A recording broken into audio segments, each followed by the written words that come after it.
Gasp! What is this? It's after Halloween, and yet somehow I still have all of my Halloween directions up. Directions up? Okay, that was... You know what? I'm leaving it in. I'm leaving it in. Look at all these Halloween directions, guys. There's a Halloween direction, and there's a Halloween direction. If you look really far in the background, you could see even more Halloween directions. Okay, yeah, we're still doing Halloween, you know, because I decorate the correct way. I keep all of my Halloween stuff until the day before Thanksgiving, and then I'm like, oh crap, it's Thanksgiving. And then I decorate for Christmas, and then I leave all my Christmas stuff up until, like, I don't know, March, April, whenever. Anyway, today we're going to be looking at SBS Volume 104. Just let that sink in for a moment, by the way, also. 104. That is a big number. I wonder how many volumes of One Piece there's going to be total, you know? Typically, there's like 10 to 11 chapters in each volume. Oda said, you know, we're in the final saga now.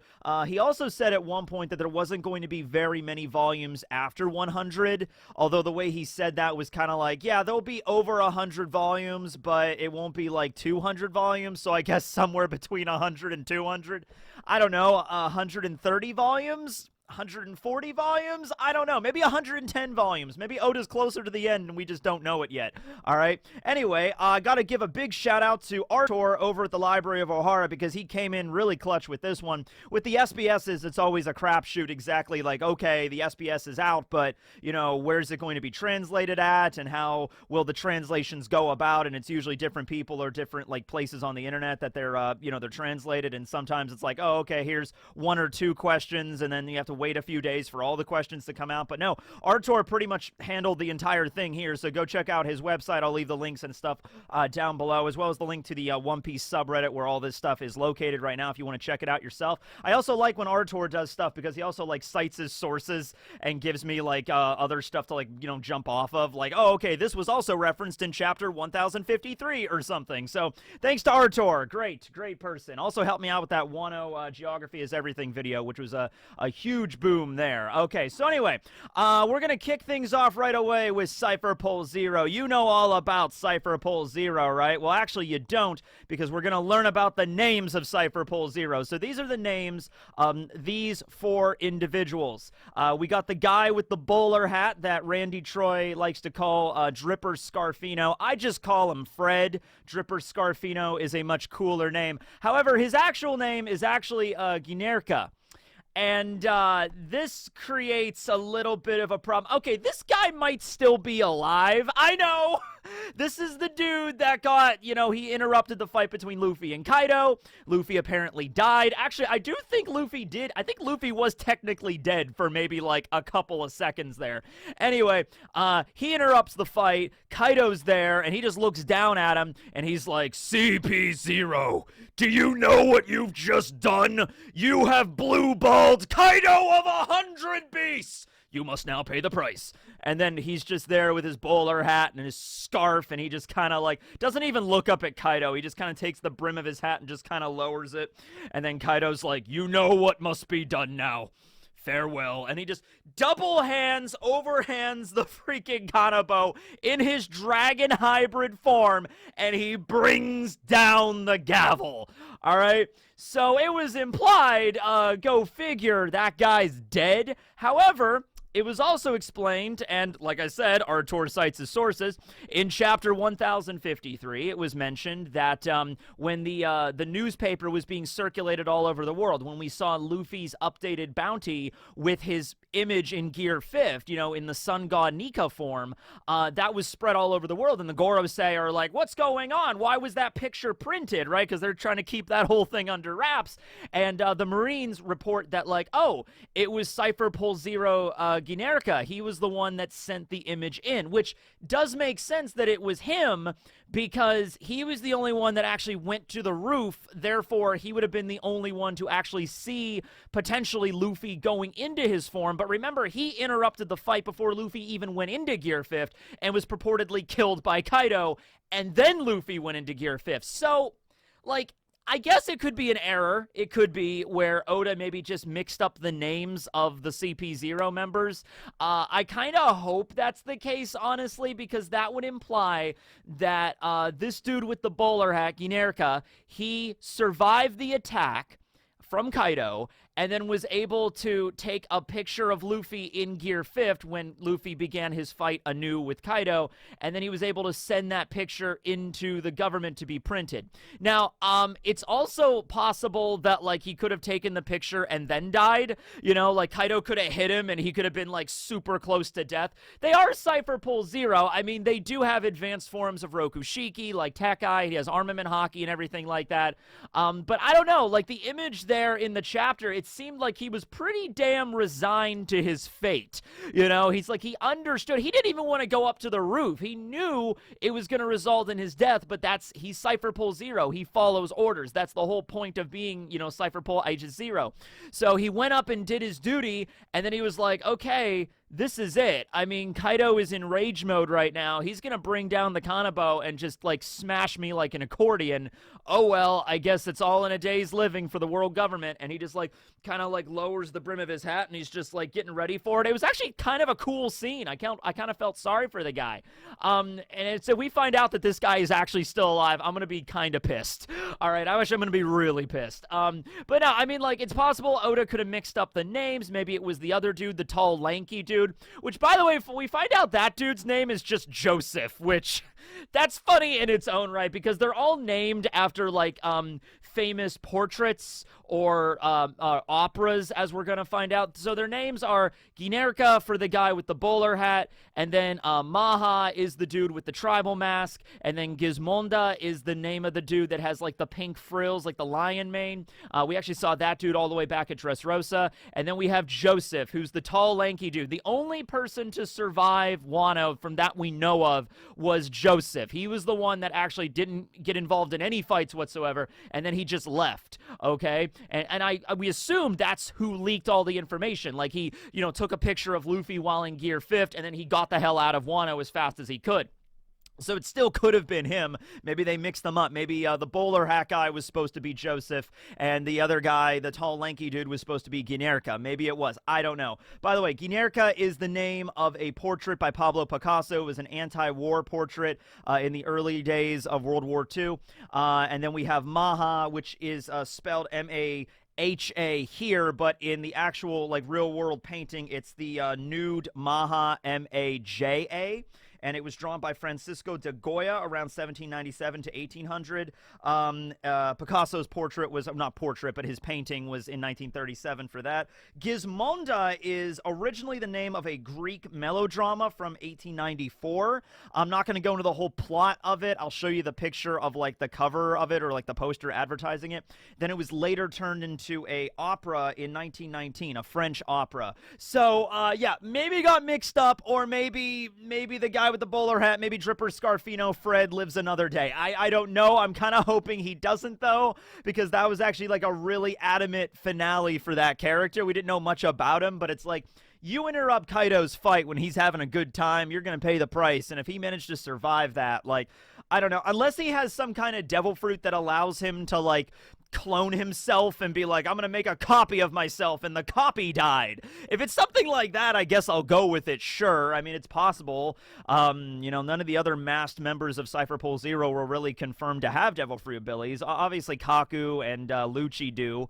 You know, and the other members of Cipher Pol 9, if they joined up with Cipher Pol Zero, like Khalifa, for example. But we just don't know about Joseph. So, not Joseph or Ginerka. We didn't really see Gizmonda at all during Wano. And then Maha is also purportedly dead. Maha was the one that was killed by Izo, if that's the case as well. And Izo is 100% dead, so Maha also better be dead, you know what I mean?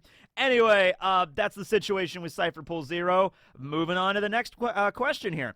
All right, in this one, Oda reveals the hobbies of each of the Tobi Roppo. Oda will do this every now and then, like, what's this character like to do when they're not fighting against the Straw Hats? Adds a little bit more depth to their character, even just a little bit. I like that. So first up, we have Who's Who. His hobbies are card game gambling, so he just likes to play cards. He's like, I wonder who would win in a gambling match, Who's Who or William from One Piece D&D. I should run that idea by Rustage, because Who's Who is still alive when we're playing One Piece D&D, so I'll run that idea by him and see if we can make that happen at some point.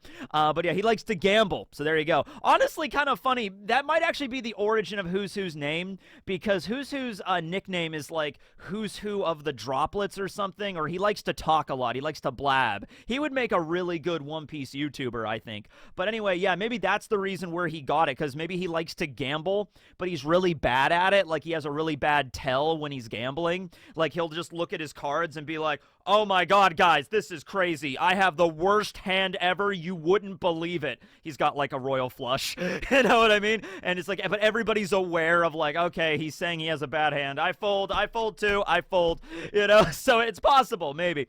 Then we have Black Maria. Her hobbies include boxing and romance. Two things you would not think immediately go together, but it's Black Maria we're talking about here, and she's into some weird stuff, so sure.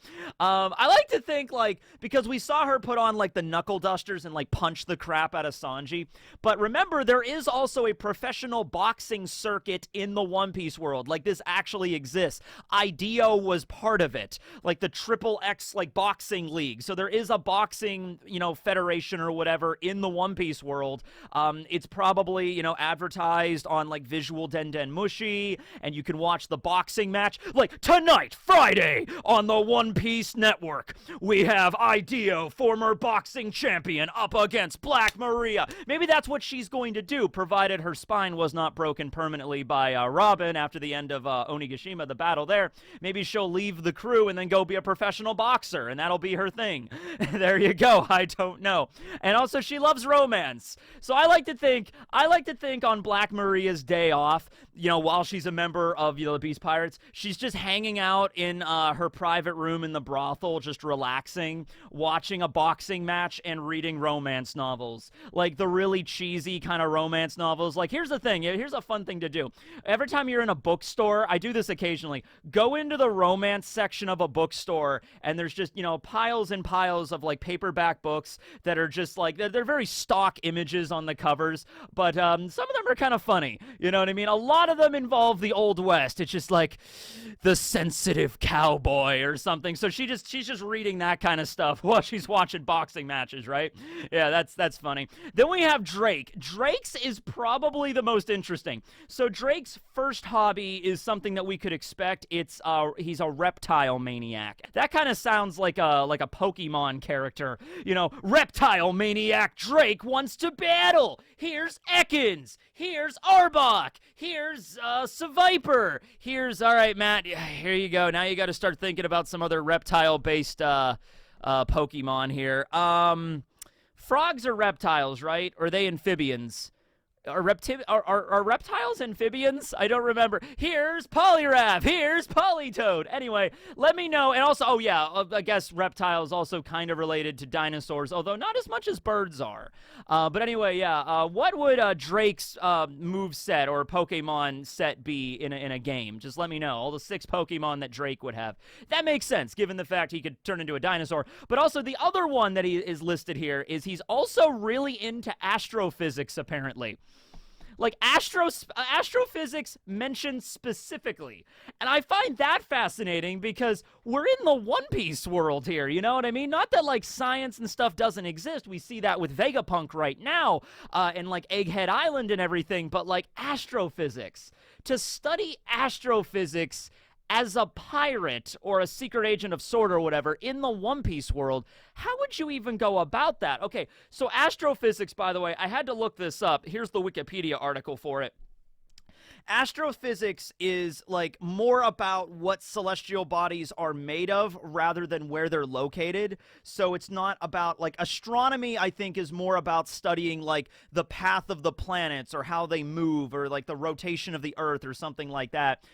That's astronomy. Astrophysics is like looking at the sun and not worrying about its orbit or anything, but like wondering like what the sun is made of. You know what I mean? What is the moon made of? What are these stars made of? What are these planets made of? So that's the kind of stuff that Drake is into, which makes sense because like if in the One Piece world you don't know much about space, if the world government is kind of stifling knowledge, then there probably are a lot of people in the world that are interested in learning about this stuff. It's just the kind of stuff you can't learn in school, especially not a school led by the world government in this world, right? So I'm wondering if like Drake is doing very rudimentary astrophysics where he's just like, I wonder what the sun is made out of, and he's just trying to figure out an idea. Maybe the sun is like a giant nuclear explosion happening 20 million miles away.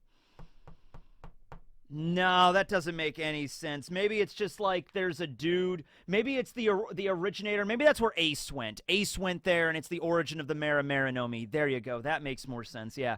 But astrophysics, interesting. And then astrology is like the study of the constellations and everything like that. Like so, there's like astrology and astronomy and astrophysics, all three different things. Anyway, so then we have Sasaki. He only has one hobby, and he likes to brew sake, which makes sense because he was a drinker. He drank with Kyoshiro. They were like drinking buddies. They would go to the bar, and he was very upset when Kyoshiro turned out to be Denjiro.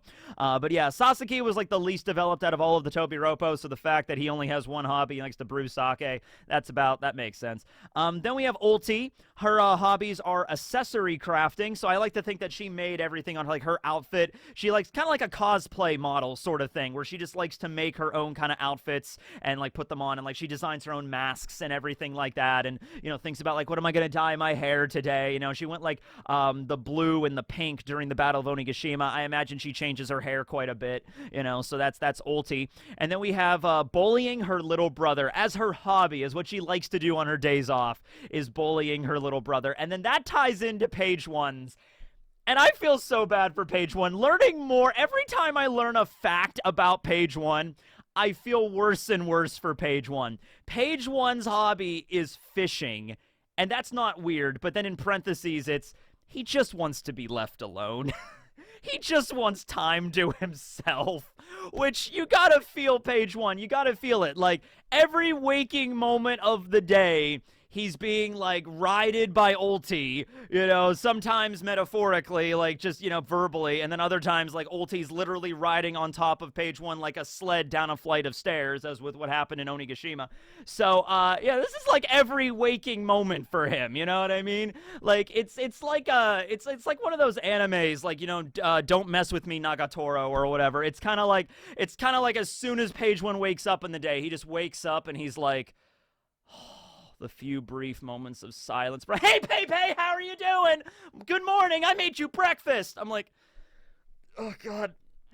It's like a Dexter Dee Dee kind of relationship. Oh, poor page one. I hope. And he just like, I'm going fishing today. Oh, I'll go fishing with you, Pepe. No. It's fine. I just want an hour to myself where I could just think. And so you feel like page one's not even really happy being a member of the Tobi Roppo, you know? Like, honestly, after everything that happened with Ulti being taken down by Big Mom's Mazer Cannon, and then with Nami and Zeus's combo attack, which was just in the anime, by the way, really cool stuff. You know, page one got off pretty easy, provided he just got punched by Big Mom one time. Granted, it was by Big Mom with Conqueror's Haki, but still, just one time, and that took him out. I wouldn't be surprised if after everything's over, page one just gets the hell out of there. He just leaves. He leaves. He's just like, leaves Ulti behind, leaves all the other Tobi Roppo. He's like, oh my God, this is my chance. Dreams do come true. And he just runs. He runs. He takes off his clothes. He changes his hair. And he's just like, I'm out of here. I am done. And then for the rest of the story, Ulti is going to try to hunt down her little brother. It's just like, Pepe got kidnapped. I'm going to try to find him. And it's like, that's the rest. That's the next cover story, is page one trying to hide from his sister for the rest of his life. Good luck to you, page one.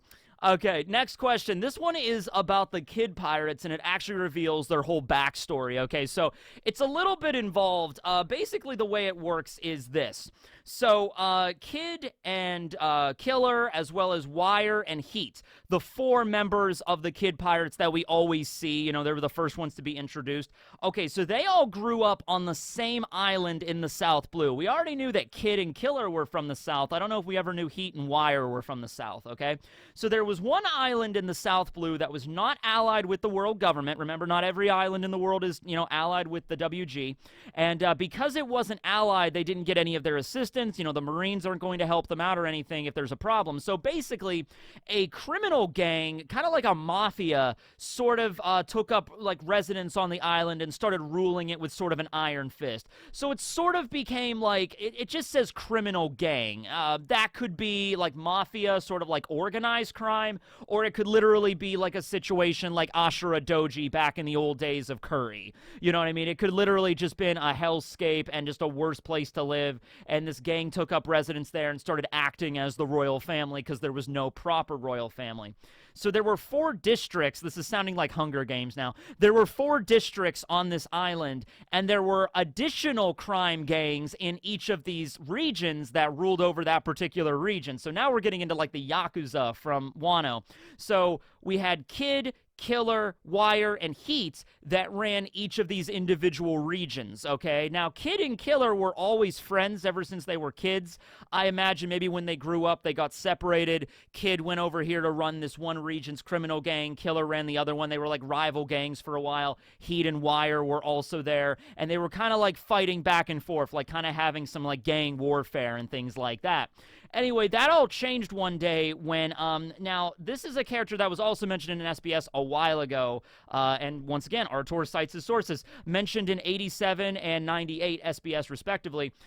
Kid and Killer had a childhood crush. There was a girl that they knew, her name was Victoria, and they both had a crush on her, and then they, I guess one day she spilled some soup on her shirt, and then Killer and Kid thought that was like the funniest thing ever, so they laughed at her, and then she beat them up, and then, you know, love is harsh, and then they had to move on. But anyway, turns out that's kind of a sad story because Victoria ended up being killed at one point, probably through the machinations of the big criminal gang that was ruling the entire island. So Victoria is killed, and because of that, Kid and Killer decide to work together, and then they also get Heat and Wire working together with them, so they stage a coup d'etat, and they overthrow the big criminal organization that was ruling the whole island, and then they just, you know, they I guess, I don't know what's going on with the island right now, if like they set somebody else in charge up, but after that, they decided, hey, Kid was like, I don't want to live in such a confined world, let's form a pirate crew and go out to sea, and then that's what they did.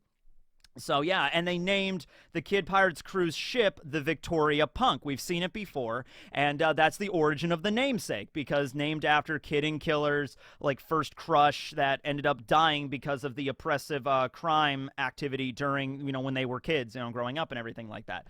So, that's a pretty interesting backstory for Kid's crew. That's really fascinating. You know what the great thing is about One Piece? Is after One Piece is over, when the manga is over, there is so much material here for, like, additional stuff in the anime. I swear to God, if they don't take advantage of this stuff in the anime, if they do something stupid, because you know the anime is going to continue, right? Like, even after the manga is over and the main story is over, it's going to be like a Boruto situation. They're going to do something else. Like, they have to.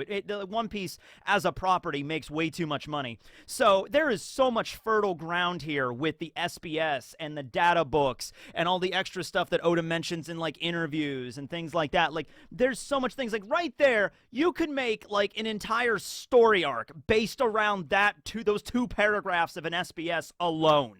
You know what I mean? So do that kind of stuff for the anime. Do like One Piece Chronicles or whatever. Here's Kid's backstory. Here's Bonnie's backstory. Here's this animated. Here's Roger's backstory. You know, do that kind of stuff. That's what I would like to see. All right. Not like, just don't like follow like, okay, Luffy has a kid. It's Boofy. This is his story now. Like, no. I think you're really dropping the ball here. Okay, anyway, moving on. Let's see. Oh, this is Oda talking about the red-haired pirates. All right, this is fascinating. So, this is something I always assumed that Shanks's crew was relatively small for a Yonko fleet, okay? He doesn't even really have a Yonko fleet.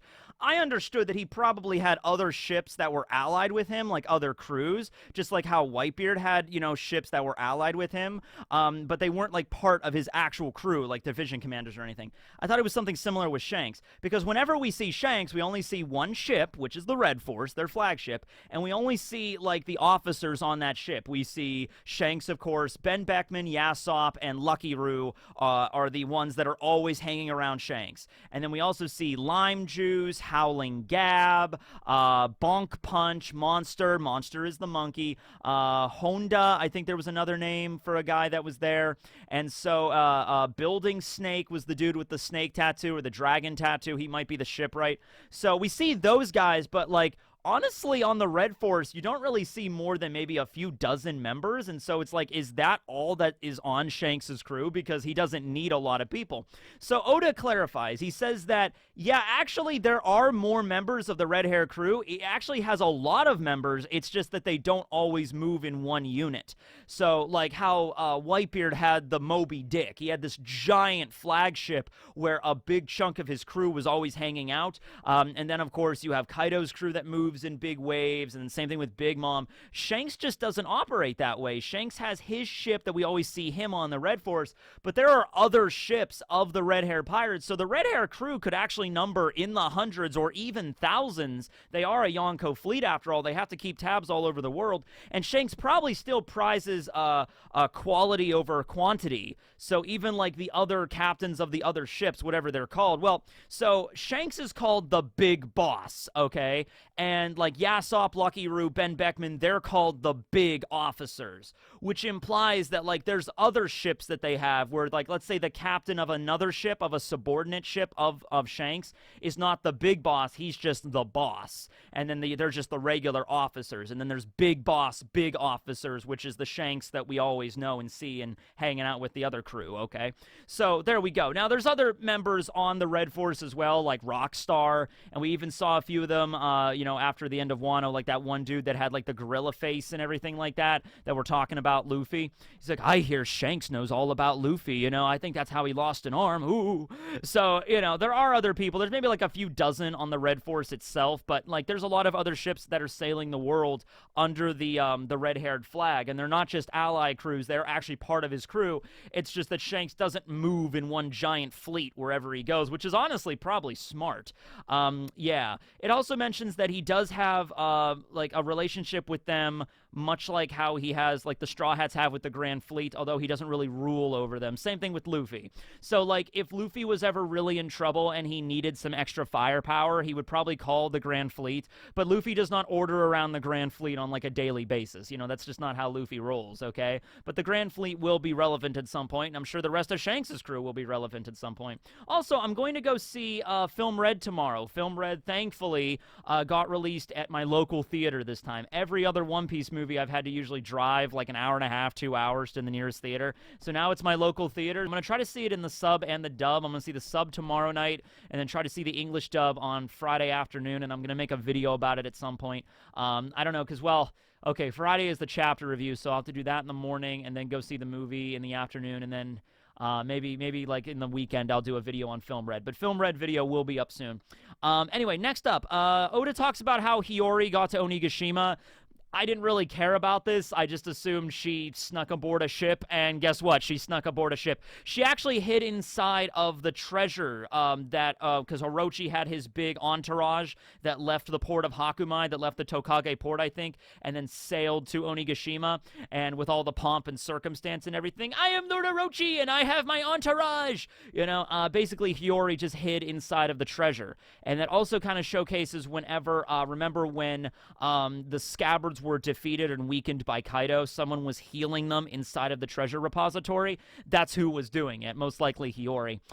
Then we have a question about Reiju. Now, this was something that I believe when the Germa were first introduced, there was something, I don't think it was an SBS, I think it was like a magazine article or an interview or something that mentioned that Reiju had a devil fruit. And then I started thinking, obviously, oh, Reiju has a devil fruit. So this is cleared up right here.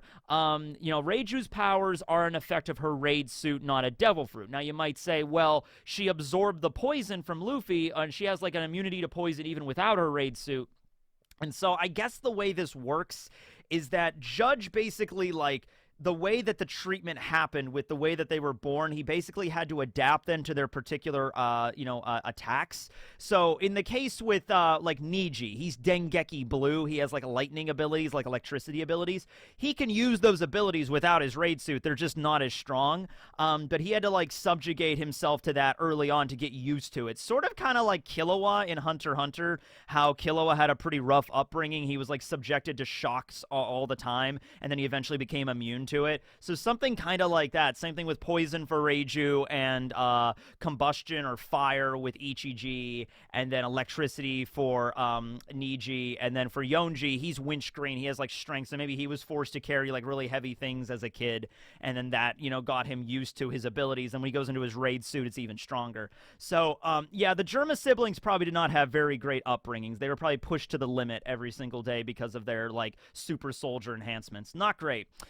Then Oda reveals the name of a background character. Remember the dude that was the chef at Wano, where he took all this time to prepare this perfect meal after the battle was over, and it took him like 2 hours to do it, and he was so proud of it. He's like, this is the greatest meal ever. It's fit for a shogun. And then we just see Jinbei in the hall by himself, and Jinbei's like, thank you so much for the food. It looks delicious. All the other ones, like Luffy and all the other guys, they left. They went out to the festival to get like some corn dogs or whatever because you were taking too long. But I appreciate the spread. So that guy is actually, what is his name? Senno Rikuru-san. Okay, so because Senno Riku was a historical figure during the Sengoku Jidai period, or I keep saying Sengoku Jidai period, that literally is like Warring States period. Warring States period of Japan was really well known for his tea ceremonies. If you've ever been part of an official like Japanese tea ceremony, when I was the president of the anime club when I was at university, we did a thing called the multicultural fair once a year where everybody got together because we had a lot of international students and we had this big festival. It was a lot of fun. And I was part of a tea ceremony 2 years, and there's a lot of stuff involved with it. Okay, so this guy, Senno Riku, was basically one of the big historical figures that created the tea ceremony that still is followed up to this day. Okay, so he was based on him in chapter 1053. So that's that character.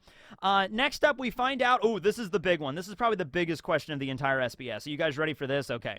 Nami reveals the secrets behind her beauty. It turns out it's really hard. It is really hard to be as hot as Nami is, okay? So first of all, she has to do a sauna created by Zeus, and then she has Robin give her a massage. Nami has Robin give her a massage. Okay, she has proper nutrition from Sanji, obviously. She uses lotions and various creams that were created by Chopper, because you can't just go to, like, a pharmacy in the One Piece world and get some, like, revitalization, moisturizing cream. So, Chopper makes that stuff on board the Sunny. It's probably a lot better than any commercial stuff anyway. And then hair care help from Brooke. I love that. And then just exercising. She works out a lot. Nami wakes up at 2 o'clock in the morning, works her butt off, and then by 6 o'clock, everybody else wakes up, and then she's like, oh yeah, hi everybody, I'm great. And then she's like glowing, and then Sanji's just like, oh, Nami, you're so beautiful. Nami works really hard for this kind of stuff, guys. Robin doesn't need it. Robin is just automatically amazing. But, yeah, Robin gives Nami massages with her devil fruit. There's a mental image for you. Also, the hair care help from Brooke, I really like that too, because Brooke has really thick roots. He kind of has to, because he has to make sure that afro is really taken care of. He was able to manage that afro while aboard a ghost ship for 50 years floating in the Florian Triangle.